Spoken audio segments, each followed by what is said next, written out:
പ്രചരണത്തിന് ദേശീയ നേതാക്കന്മാരും വരുന്നു. അത്രത്തോളം ഇടതുപക്ഷത്തിൻ്റെ സാധ്യത വർദ്ധിക്കുകയാണ്. കാരണം പ്രധാനമന്ത്രിയെ ശക്തമായി എതിർക്കാത്ത കോൺഗ്രസും BJP ഉയർത്തുന്ന അപകടകരമായ രാഷ്ട്രീയത്തെ പ്രതികരിക്കാനാകാത്ത കോൺഗ്രസും ഇടതുപക്ഷവും തമ്മിലുള്ള വ്യത്യാസം മനസ്സിലാക്കും.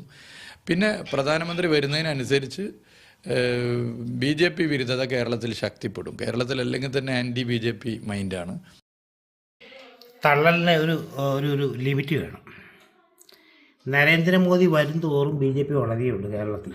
അതറിയാവുന്നതാണ് BJPക്കാർ ഇവിടെ നരേന്ദ്രമോദി ഇവിടെ വരുന്നത്.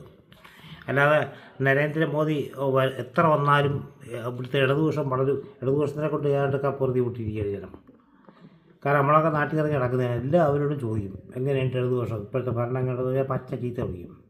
യാഥാർത്ഥ്യം പറയുന്ന ഇത് ജനങ്ങളിതെല്ലാം അങ്ങോട്ട് ജനങ്ങളെല്ലാം സഹിച്ചിരിക്കുകയാണ്.